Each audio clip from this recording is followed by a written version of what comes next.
Bonus, agevolazioni sono sempre parole che fanno piacere ben sperare, Rossana Bettera. Di che cosa si tratta? Allora, diciamo che fondamento? dentro, sempre per quanto riguarda bollette e quant'altro, c'è anche una parte, come diceva Nicoletta prima, insomma una parte positiva, che sono i bonus previsti per chi ha redditi bassi, e quindi anche quest'anno ci sono, ed è bene che i nostri pensionati, se rientrano dentro le condizioni che adesso Nicoletta spiegherà bene nel dettaglio, passino alle nostre sedi, insomma, perché anche da noi si possono fare le domande, oltre che rivolgersi direttamente ai comuni, agli enti sociali, insomma, quant'altro.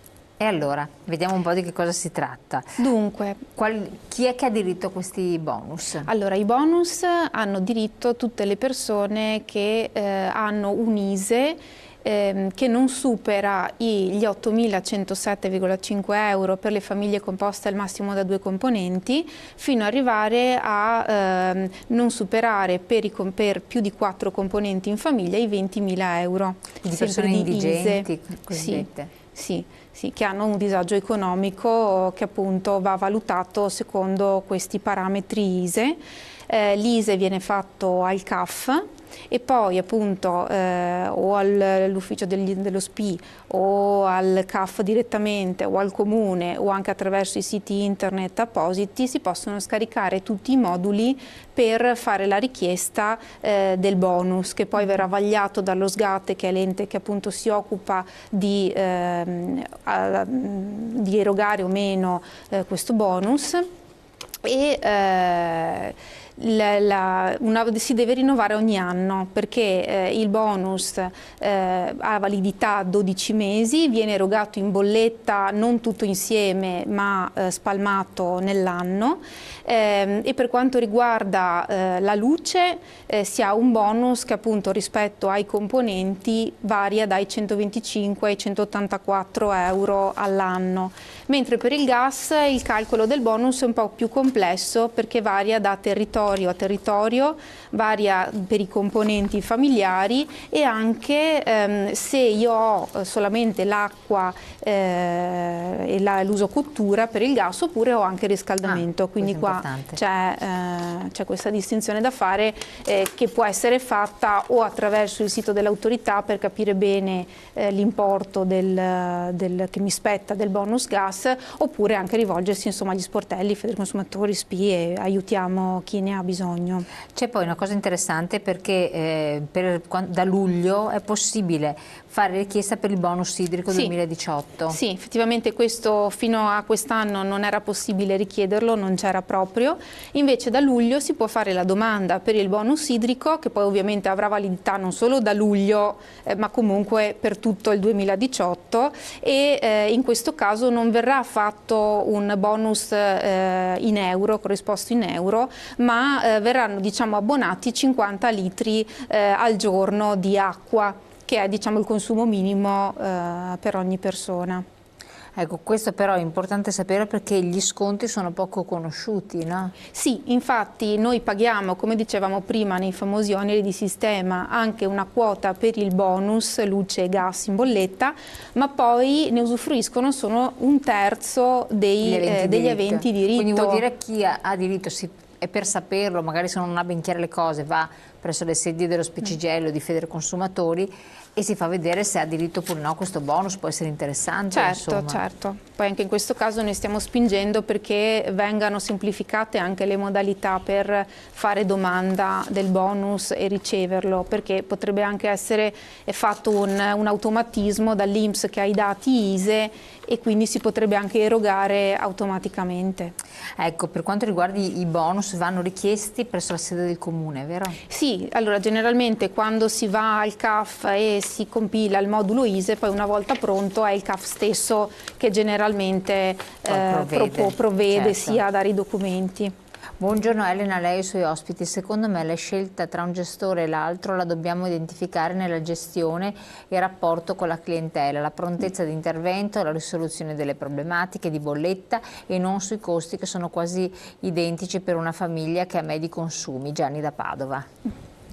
E questo può essere una valutazione effettiva, perché poi più o meno la differenza è un po' minima, no? Sì, è un po' quello che dicevo anche prima, no? Perché magari si può trovare anche nel trova offerte dell'autorità l'azienda che fa il prezzo più conveniente, ma poi la gestione amministrativa è scarsa, quindi c'è magari ritardo nelle bollette o comunque il servizio clienti non è efficiente, e quindi ci sono dei disagi che magari pagando un po' di più e avendo un venditore più efficiente si possono evitare. Poi magari si hanno delle sedi fisse sul territorio e la garanzia di interagire Ancora con meglio, delle persone, ancora che meglio. questa è un'altra cosa importante, Certo, che non con sicuramente. entità o centralini con sedi chissà dove, che creano grandi disguido, soprattutto magari a chi ha una certa età.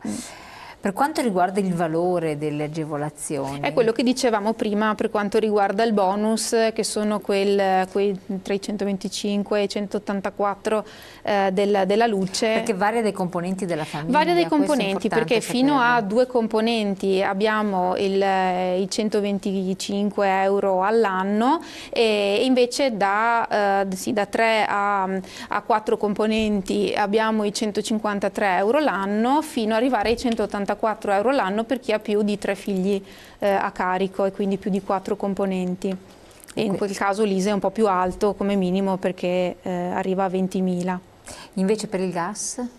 Per il gas c'è sempre lo stesso limite di reddito per poterlo richiedere, però per avere un importo, cioè per capire bene per ogni singola utenza quanto ammonta l'importo del bonus, bisogna fare un conteggio non solo rispetto a quanti componenti ho in famiglia, ma anche se ho solo l'acqua e l'uso cottura, oppure anche il riscaldamento, e in quale zona risiedo. E questo sono tutte variabili che l'autorità mette a disposizione appunto nel sito, uno schema per poterlo calcolare, però si fa un po' fatica a calcolarlo così a spanne. Allora, abbiamo 3 minuti a disposizione. Che cos'altro è bene ricordare ai nostri telespettatori, che magari tante volte può sfuggire, Rosanna, un po' in generale, anche delle vostre iniziative che fate? Sì, allora delle nostre iniziative noi siamo sempre a disposizione per qualsiasi informazione, per avere il foglio, per poter avere stampato, no? Se uno è iscritto viene da noi, gli stampiamo l'OBSM, e gli stampiamo la busta, come dire, paga del pensionato, perché i nostri anziani non tutti hanno il computer e sono in grado di fare queste cose. Diamo queste informazioni sulle varie agevolazioni. Quindi possono essere chieste direttamente ai vostri sportelli? Sì, nel senso che poi dopo, semmai, sono anche i nostri che rinviano allo sportello della Federconsumatori, oppure se c'è da fare l'ISEE fissiamo l'appuntamento presso il CAF, se c'è un'altra pratica presso il patronato, insomma lo SPI fa un po' da filtro, no? per molte questioni, e poi direttamente lo ripetiamo, perché credo che questa è la parte a cui teniamo particolarmente, quello del controllo delle pensioni. Dicevamo, no? Quando una pensione è relativamente bassa bisogna essere sicuri di aver chiesto tutto quello di cui si ha diritto. E soprattutto chi è quindi proprio controllarla, verificare, porsi la domanda, quindi non essere mai convinti che sia tutto a posto, non fidarsi. Tutto va chiesto, no?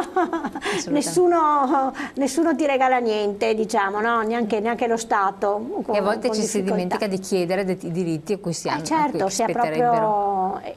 Sono soprattutto le persone più in difficoltà, più fragili, perché chi ha più strumenti è più informato e quindi sa anche far valere i propri diritti. Chi è più fragile, che più è in difficoltà, ha bisogno di farsi aiutare, e noi siamo a disposizione. So che non c'entra niente con il tema della trasmissione, ma vorrei sapere qual è la vostra posizione su questa possibile alleanza Lega 5 Stelle. Come la vede il sindacato? Saluti da Mestre.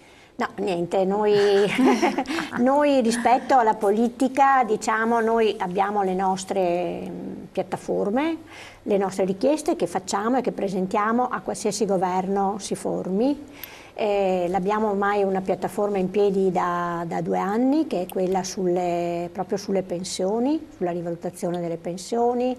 L'abbiamo soprattutto sulle pensioni dei giovani, pensioni future dei giovani, quindi una richiesta forte di costruire insieme una pensione di garanzia, perché per la crisi che abbiamo attraversato. Però non vi esponete politicamente, insomma, no, visto che gli iscritti sono un po' appartenenze trasversali. L'autonomia del sindacato è autonomo e insomma vuole il sindacato fa il sindacato e la politica e i partiti facciano. E dopo voi vedrete che posizione assumere. Quello che noi chiediamo è serietà e non illudere le persone.